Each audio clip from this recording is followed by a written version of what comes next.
Mohamed Youdi vient d'être élu CEO de l'année le mois dernier à Genève lors de l'Africa CEO Forum. Ce Tanzanien pèse près de 2 milliards de dollars. Industrie, téléphonie, textile, il est présent dans tous les domaines et dirige 30 usines dans le pays. En 10 ans, il a transformé l'entreprise familiale de son père en un conglomérat qui concurrence les plus grandes multinationales et il n'a que 41 ans. Il est le milliardaire le plus jeune d'Afrique.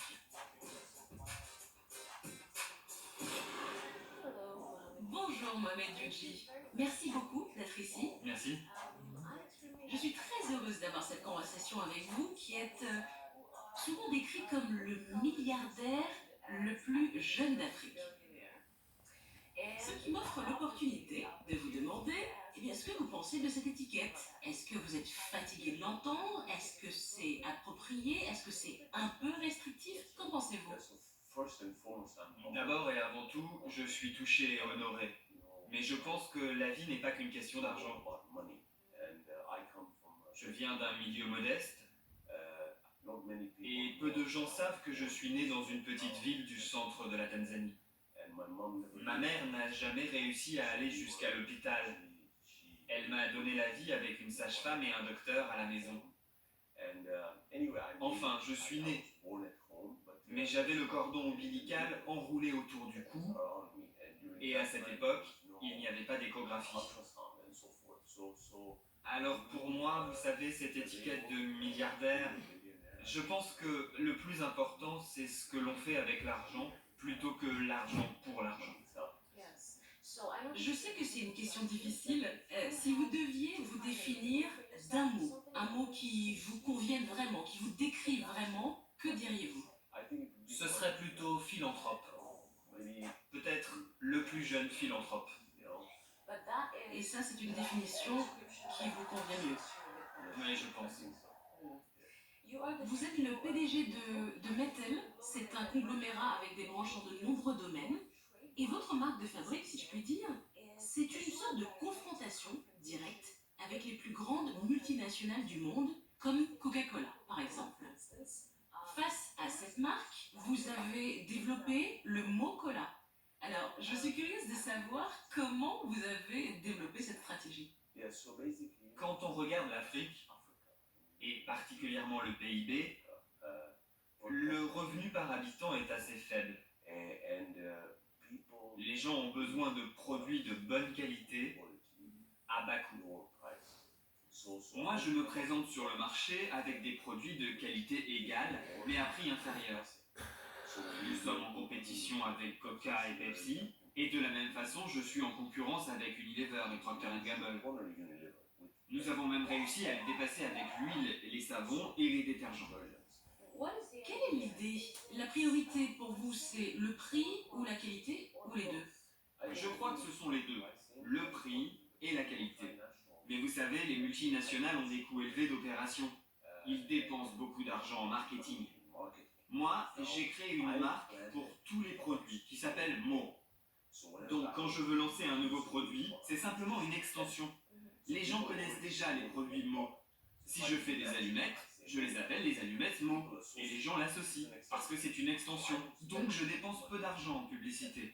Je mets l'accent sur le volume avec des prix bas, alors que les multinationales misent sur de petits volumes à prix élevé. C'est une stratégie différente. J'aimerais en apprendre un petit peu plus sur votre parcours personnel. Vous avez étudié aux États-Unis, vous avez commencé votre carrière là-bas comme trader. Pour quelle raison avez-vous décidé de revenir en Tanzanie? Vous savez, c'est drôle, au départ je voulais devenir golfeur professionnel. J'ai fait l'académie du golf Arnold Palmer en Floride. On a gagné au niveau du district, de l'État, et on est allé au niveau fédéral. On a joué avec une fille qui a fini par jouer en professionnel. Elle frappait bien mieux et bien plus loin que moi. Et là, j'ai réalisé que je ne percerais jamais dans le golf. Je suis allé à Georgetown, j'ai étudié la finance et le commerce international. J'ai eu un travail là-bas. Mais vous savez, la vie à New York, c'est vraiment hors de prix. Oui, c'est de la folie. Donc, bien sûr, j'ai appelé mon père pour qu'il m'envoie de l'argent. Et il m'a dit, pourquoi ne reviens-tu pas? Et ça, c'est en 1999. Oui, en 1999. Vous avez rejoint la vie familiale? Elle ressemblait à quoi? Mon père dirigeait un commerce d'import-export, ce que nous faisons toujours, mais surtout avec des matières premières comme le sucre, le riz, les engrais. Et quand je suis arrivé, bien sûr, j'ai étendu notre gamme. Donc maintenant, nous importons plus d'une centaine de produits et nous avons étendu l'export. Donc on a transformé la maison de négoce en une manufacture.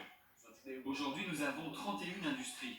On parle d'huile alimentaire, de margarine, de savon et même de textile. On fait la filature, le tissage, la transformation, la commercialisation, l'impression. Donc si je vous dis que je fabrique 100 millions de mètres de tissu imprimé en Afrique, ça correspond à 100 000 kilomètres, c'est-à-dire plus de 2 fois la circonférence de la Terre. La clé, la base de notre entreprise, c'est la distribution. Ensuite, on a investi dans le pétrole, les assurances, l'immobilier, les infrastructures. Au total, maintenant, nous employons 28 000 personnes. Nous sommes le deuxième plus gros employeur du pays. Alors je voudrais donner un indicateur supplémentaire. Le revenu de la société est passé de 30 millions à 1,3 milliard de dollars. C'est bien ça? Oui, effectivement, le revenu était entre 29 et 30 millions de dollars quand j'ai rejoint mon père. Et l'année dernière, il était de 1,5 milliard. Alors vous allez devoir me le dire. Quel est le secret de votre réussite? Le secret, c'est d'être entouré des bonnes personnes, première chose. Le facteur humain? Et puis, c'est pas facile. C'est dur. J'ai parfois travaillé 90 heures par semaine pendant des mois. Il faut avoir de la discipline, un objectif. Donc c'est une combinaison. Il faut avoir à la fois une famille stable, une femme qui vous soutient, et puis il y a la direction visionnaire de mon père, avec qui je travaille toujours aujourd'hui. Donc c'est une combinaison, et bien sûr il faut avoir de la chance. Quand vous étiez plus jeune, quand vous avez pris les rênes de la société, c'était comment d'être le PDG à 24 ans? Il se trouve que mon père a commencé à me former dès mes 12 ans. Quand je rentrais de l'université à Noël et l'été, pendant que mes amis sortaient, faisaient la fête, jouaient au football, moi, je travaillais. Donc j'étais déjà inclus dans le fonctionnement de l'entreprise pour comprendre ce que c'est que le commerce et comment ça fonctionne. Mais évidemment, ce n'est pas facile d'être le fils du patron parce que tout le monde pense que vous êtes là simplement pour cette raison.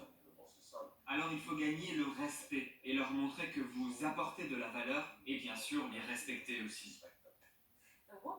Et quelles sont les valeurs que votre père vous a inculquées? Vous l'avez dit, il a été un mentor pour vous dès votre plus jeune âge. Qu'est-ce que vous gardez de son enseignement? Les valeurs, c'était un accord est un accord. Même si tu perds de l'argent, lorsque tu as serré la main de quelqu'un, vous savez, c'est de la crédibilité. Je crois que c'est fondamental. L'éthique, c'est fondamental. Je ne suis pas jaloux. Quand je regarde les gens qui réussissent, je suis heureux pour eux. Je souhaite aux gens de devenir millionnaires, milliardaires. Quand je les regarde, je vois ce qu'ils font de bien. J'aime me mettre en compétition avec eux. J'aime être le premier.